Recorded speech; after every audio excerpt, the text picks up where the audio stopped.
विवाद उठा है LIC और अडानी का, इस पर आपका कोई व्यू है? हाँ देखिए, सी LIC is a independent fund manager, उनकी एक लॉजिक होती है हर डिसीजन के पीछे, राइट? मानते हैं कि वो गवर्नमेंट का एक हिस्सा है because their own almost fully by the government of India, मगर ये एक आई थिंक वॉशिंगटन पोस्ट ने ये खबर छपवाई थी कि इंडियन गवर्नमेंट ने इन्फ्लुएंस किया। अब ये बात सही है कि LIC ने अदानी को खरीदा, मगर वो GQG कैपिटल पार्टनर्स में भी खरीदा उधर, और राजीव जैन की अमेरिकन कंपनी है। तो एक इंडिपेंडेंट इन्वेस्टमेंट डिसीजन, जैसे सेबी के ऊपर भी एक आरोप लगाया गया था, याद है आपको, प्रीवियस टर्म के अंदर, क्यों ये कि इंडिपेंडेंट डिसीजन मेकिंग, मैं नहीं क्वेश्चन कर रहा हूं कि LIC का independence of decision making as a fund house, as a insurance fund house, not LIC mutual fund, हम LIC प्रॉपर की बात कर रहे हैं, उसको हम क्वेश्चन नहीं कर सकते बिकॉज उनकी एक इन्वेस्टमेंट कमिटी होती है, एक पॉलिसी होती है, वो करते हैं, राइट? तो मेरा मानना है कि unless something specific concrete is proved कि there was a memo from the government to LIC to do this, ऐसा कुछ के बगैर you should be able to trust the in because ultimately LIC is answerable to the policy holders to give the returns to them, correct? So then फिर आप कह सकते हैं कि स्टेट बैंक ने भी शायद लोन दे दिया अडानी को, क्या उसी का भी फिर स्टेट बैंक भी ओन, तो कहाँ रुकेगा ये बात, करेक्ट? और इसीलिए मेरा मानना है कि ये US में there are pro India forces और एंटी इंडिया फोर्सेस, तो दोनों होते हैं, तो ये तो खबर तो ऐसी आती रहेगी, राइट? तो मेरे ख्याल में आई ट्रस्ट दैट कि LIC as a investment management department of LIC has a logic and internally और रैशनल डॉक्यूमेंट करके ही खरीदारी या बिकवाली जो भी करेंगे, राइट? और LIC given the size of its corpus will by small cap, mid cap, large cap, पूरा, राइट? उनका जो इतना पैसा है उनके पास, और अल्टीमेटली उनका क्या है कि मुझे पॉलिसी होल्डर को जो प्रॉमिस किया है, जो भी पॉलिसीज में अल्टीमेटली रिटर्न, वो डिलीवर करनी ही उनकी रोल है, राइट? तो खबर ऐसी आएंगी, दो it is also the timing of the खबर जस्ट बिफोर बिहार इलेक्शन, वो भी है। तो अब जैसे सोचिए ना, जब पहले हिंदनबर्ग का एपिसोड बाहर आया था, इंडिया में कितने लोग ने अपने ही सेबी को और अपने ही इसको डाउट किया था ना, करेक्ट? तो इमीडिएटली एक जब भी ऐसे न्यूज आती है तो ऑलवेज 50-50 होता है, 50% ऑफ द पॉपुलेशन, क्योंकि अल्टीमेटली एनडीए का वोट शेयर 50% नहीं है ना, राइट? 50% से कम ही है वोट शेयर, सीट शेयर तो भूल जाइए, वो तो अलग बात है, वोट शेयर 50% नहीं है, यानी आधा लोग समर्थन नहीं दे रहे हैं एनडीए को, तो नेचुरली आधा लोग तो कोई भी एंटी बात को सुनेंगे ही, और आधा लोग जो सपोर्ट कर रहे हैं उसको नहीं सुनेंगे। तो डेमोक्रेसी है ये, तो हर किसी को अपने बात कहने की राइट होती है, और ऐसे खबर छपते ही आधा लोग इसको बिलीव करते हैं और आधा लोग कहते हैं कि नहीं ये पूरी खबर है। तो अल्टीमेटली एक इन्वेस्टिगेशन करके इसका खुलासा सामने आएगा, बट मेरा मानना है कि किसी भी एक professionally run fund management company, चाहे वो इंश्योरेंस वाला हो या एसेट मैनेजमेंट हो, उनकी प्रोसेस होती है, उनकी ऑडिट होती है, और इरडा भी ऑडिट करती है। तो ऐसा नहीं कि आप आसानी से ऐसे कोई आरोप लगा दिया तो उसको बिलीव कर दे। लेट्स वेट, अगर कोई इन्वेस्टिगेशन शो के कुछ आता है, बट मेरे ख्याल में मैं ट्रस्ट करता हूं कि कोई भी इन्वेस्टमेंट मैनेजर को अल्टीमेटली उसकी returns matter is number one. Politically मैं पैसा दे दूं, फिर कल जो भी रिटर्न्स खराब आएंगे तो कौन उसको आंसर करेगा ना? सर तो, एक आपको याद होगा यूपीए गवर्नमेंट के समय बैंकों ने लोन वेवर किया था फार्मर्स का 72,000 करोड़ का, चिदम्बरम जी ने किया था जब वो लोन मेला कहते थे उसको। किसानों का कर्ज माफ किया था, एग्रीड करना ही चाहिए, करा होगा। बैंकों में पैसा किसका जमा है? हमारा, आपका। शेयर होल्डर कौन है? हम आप। हमसे पूछा था कि हम 72,000 करोड़ रुपए माफ कर दें और उसके बाद सरकार अपने कॉफर से उनको देगी। क्वेश्चन ये है कि हर समय सरकारी कंपनियों के ऐसे बहुत सारे डिसीजंस होते हैं।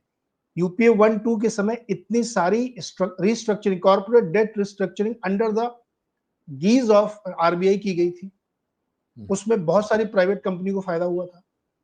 टेक्सटाइल कंपनियां ज्यादातर क्या 100% प्राइवेट ही हैं, उनको हमेशा एक पैकेज दिया जाता है क्रेडिट गारंटी का, टफ का, ये क्यों दिया जाता है? अभी बहुत लंबी बहस अलग देश में चल रही है, बट मेरा पॉइंट ये है कि रिलायंस या अडानी की वजह से क्या एलआईसी को नुकसान हुआ या पैसा डूब गया? लोग ऐसी सी कहानी पढ़ रहे हैं एलआईसी का पैसा डूब जाएगा, एलआईसी डूब जाएगी, जो पॉलिसी होल्डर उनका पैसा बर्बाद कर दिया गया। How come you come to the conclusion? Question is this. तो ये मैंने सवाल इसलिए आपसे आखिरी में पूछा क्योंकि लोग बहुत सारे कह रहे कोई बात ही नहीं कर रहा, मैं कर रहा हूं बात, और मैं बहुत खुल के बात कर रहा हूं कि जब आइडिया सेल्युलर को सरकार ने 49% स्टेक खरीदा तो किसी विपक्ष के आदमी ने रोना शुरू किया कि आइडिया को सेव करने के लिए क्यों आपने पैसे लगाए? सरकार लेट इट डाई, मर जाने देते आइडिया कंपनी को, नहीं मरने दिया ना सरकार ने। बिरला जी क्या बहुत दोस्त है मोदी जी के, इसलिए लगाया पैसा, उसको भी बचाया आपने। क्योंकि जैसे टू बिग टू फॉल, अगर आइडिया सेल्युलर बंद हो जाता, वोडाफोन आइडिया, तो इस देश की करीब 30-35% एंटरप्राइज सर्विसेज उस समय रुक जाती अगर कोविड के तुरंत बाद ये बंद होता तो, और हजारों लोग बेरोजगार होते। तो कई बार चीजों को पर्सपेक्टिव में देखना और सोचना समझना चाहिए, रादर कि एकदम से कूद पड़े। वॉशिंगटन पोस्ट ने छाप दिया, वो एकदम कूदे पड़े हुए हैं, सब लोग ऐसा डरे हुए पता नहीं क्या होने वाला है। सो इसलिए मैंने ये क्वेश्चन आपसे पूछा कि बहुत सारे लोग ये भी आरोप लगा रहे कोई बात ही नहीं कर रहा। मैंने कहा मैं बात करता हूं, मैं तो सोलो वीडियो भी बनाऊंगा इस पे और 100 उदाहरण दूंगा कि हर सरकार ने कैसे कैसे किसी किसी प्राइवेट कंपनी को फायदा पहुंचाया है, डायरेक्ट या इनडायरेक्ट। मैं तो ये कही नहीं रहा हूं कि इस सरकार ने उनको फायदा पहुंचाया हो, एलआईसी का अपना डिसीजन है। वो उनके पास अगर 30 लाख 40 लाख करोड़ का कॉर्पस है, उसमें से 0.9% अगर वो किसी कंपनी में डाल भी रहे हैं, तो ये क्वेश्चन उनसे पूछेगा आपने कितना नुकसान किया इसमें डाल करके। बट ये कहना कि नहीं ये तो साहब घोटाला हो गया, गड़बड़ हो गया, पॉलिसी होल्डर का पैसा डूब गया, ये मुझे लगता है थोड़ा अतिरेक है। नहीं, मैं एग्री करता हूँ आपके विचार से। और ये देखिए ना, जैसे मैंने कहा ना, जीक्यूजी ने खरीदा क्यों? उसको लगा कि ये over reaction in the market था, शेयर प्राइस। अब शेयर प्राइस खरीदने वाले का देखता है कि प्राइस वर्सेस वैल्यू, राइट। और सेकंड है, आपको कॉन्फिडेंस इंडिविजुअल होना चाहिए कि ये क्या सच्ची खबर है या गलत खबर है। तो जीक्यूजी का मानना था कि वो खबर गलत था, और ये वाला जो फ्यूचर है, क्योंकि अदानी के सभी कंपनीज में हिंडनबर्ग के करेक्शन आ गई थी, उनकी पोर्ट कंपनी जो अच्छी चल रही थी, सीमेंट कंपनी जो अच्छी चल रही थी, सबके ऊपर। तो उन्होंने सोचा कि ये बिजनेसेस तो ठीक चल रहे हैं तो मैं खरीदूं। आज मार्केट ने किसी चीज के कारण, पैनिक के कारण उस दाम को गिरा दिया, मुझे प्रॉफिट की मौका है, समझे? तो वही मैं कह रहा हूं कि वो एलआईसी के फंड मैनेजर भी ऐसे भी सोच सकते हैं ना। वो इंडिपेंडेंट फंड मैनेजर है, उनको भी लगा कि क्या अंबाजी इनके सीमेंट, गुजरात अंबुजा सीमेंट में या फिर अदानी पोर्ट में इस चीज का असर कुछ पड़ने वाला नहीं, मगर स्टॉक प्राइस में पैनिक रिएक्शन से करेक्शन हो रहा है, तो मैं अपने लॉन्ग टर्म पॉलिसी होल्डर्स की वैल्यू क्रिएशन के लिए मैं खरीद सकता हूँ। तो क्या है कि इसमें वो एक बात है। सेकंड इज नुकसान की बात कर रहे हैं आप, क्यों एलआईसी और उसके बात कर रहे हैं? यूनिट 64 की बात कीजिए। यस, यूएस 64 में क्या हुआ? उन्होंने गारंटी रिटर्न दिया था, नहीं दे पाए, तो क्या हुआ? अल्टीमेटली सबको एक रिस्ट्रक्चरिंग करा के एक 6.5% का डेट बॉन्ड हाथ में दे दिया, और गवर्नमेंट ने जाके बेल आउट कर दिया ना। तो वो वही मेरा मानना है कि आप इन्वेस्टमेंट मैनेजमेंट, यूटीआई का ऑब्वियसली डिसीजंस ठीक नहीं रहे उस बार, राइट, बिकॉज उन्होंने जो कंपनी खरीदा, गारंटी रिटर्न देने का वो एमआईपी जो स्कीम था उनका ना, मंथली डिविडेंड चेक देते इक्विटी से, विच वाज नॉट पॉसिबल। तो किसने क्वेश्चन किया तब? Who was in power then? Was UPA government in power, correct. तो आई एम सेइंग पॉलिटिकल बात अलग है। देखिए, आरोप ऐसे लगेंगे और पीपल रिएक्ट करेंगे। जैसा मैंने कहा ना, more than half the nation is not NDA voters, exact vote share, but it was not 50+ India में, राइट। तो नेचुरली आपको समझना चाहिए कि आधा लोग जो आम जनता है वो इसके आरोप को बिलीव करेंगे और क्या करेंगे। तो बट पॉइंट इज दैट इसमें दो अलग बात है। एक है कि क्या किस चीज के कारण कोई नुकसान आम व्यक्ति को पहुंचेगा, वो बिल्कुल नहीं, क्योंकि पहली चीज है कि अदानी की शेयर प्राइस ही उसके बाद भयंकर रिकवर हो गई है, तो वो तो बहुत प्रॉफिटेबल डिसीजन था। सेकेंड बात है कि अगर कुछ भी नेगेटिव हो गया तो एलआईसी इज गवर्नमेंट ओन, तो गवर्नमेंट विल बेल आउट। जैसे अमटीन पब्लिक सेक्टर और प्राइवेट सेक्टर बैंक जिसने अपना बिजनेस को ठीक नहीं चलाया, उन्होंने मर्ज करके उसको प्रोटेक्ट ही किया है। भले ही खाली 5 लाख का गारंटी है डीआईसीजीसी में, they have not allowed any bank to fail. तो ये कॉन्फिडेंस होना चाहिए गवर्नमेंट के ऊपर। इश्यू किसी चीज पर आती है बताता हूं मैं कि अगर कोई पॉलिटिकल इंटरफेरेंस के कारण ये डिसीजन लिया गया था, डॉक्यूमेंटेड अगर है, तभी आप पूछ सकते हैं कि should politicians interfere in investment managers decision making process. That is only point. Otherwise ना ही नुकसान होगा, ना ही नुकसान हुआ है. और एज अ फंड मैनेजर उनकी डिसीजन सही थी, बिकॉज उन्होंने एक मार्केट की ओवर रिएक्शन में जाके उस स्टॉक को खरीदा है. सिंपल तो मुनाफा है सर. 2008 में जब क्राइसिस आई थी, उसके बाद कॉर्पोरेट डेट रिस्ट्रक्चरिंग की गई थी, सारी पावर कंपनियों को लोन मोरेटोरियम दिया गया था. वो कौन भरेगा? 25 से 30 हजार करोड़ एयर इंडिया को दिया गया टैक्स पेयर के पैसे से. कौन जिम्मेदार था उसके लिए? हमारा पैसा हमसे पूछा गया था क्या? आज पॉलिसी होल्डर के आप रो रहे हैं, तो जो 30 हजार करोड़ एयर इंडिया को दिए गए, उसके लिए कौन जिम्मेदार है? बैंकों का हर 10 साल बाद रिकैप किया गया है. 20-20 हजार करोड़ डाले जाते हैं सरकारी बैंकों में. क्यों डालते हैं आप? It's a time, it's a system how economy run. तो इसमें ये क्वेश्चन हो सकता है भाई, क्या सरकार इंटरफेयर करती है क्या फंड मैनेजर डिसीजन में? ये एक वैलिड क्वेश्चन है. नहीं, लेकिन और एक बात नीरज जी, ये सोचिए कि ट्रंप ने किसी कंपनी को खरीदा है, यूएस गवर्नमेंट ने, इंटेल, चाइनीज कंपनी को. हाँ, चाइनीज को भी खरीदा. यस, अभी बताइए. तो क्या है, वही US government बेलिंग out an individual company. नहीं, इंटेल में स्टेक लिया है व्हाइट हाउस ने. वही हो रहा. तो क्या वो क्या कर रहे हैं? नहीं, वो टिकटॉक का भी इन्वेस्ट करने वाले ना. तो क्या है कि ये वही. और उसने टार्प प्रोग्राम चलाया था, याद है आपको, 2008 क्राइसिस में.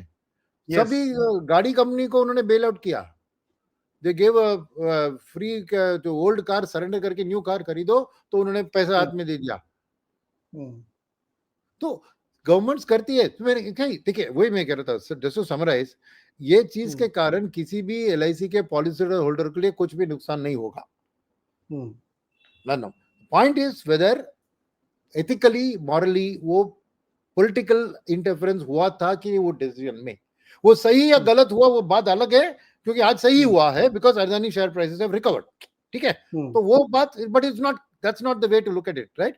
क्या पॉलिटिकल इंटरफेरेंस था? राइट? तो लेट द एविडेंस कम. किसी ने एविडेंस कुछ दिखाया नहीं. कोई वॉशिंगटन पोस्ट ने कुछ आरोप लगाया, तब बाहर वाले चीज कुछ भी आरोप लगा सकते हैं ना. What is there view about that? Right? Even SEBI के बारे में याद है आपको, उधर से कितने आरोप लगाए गए.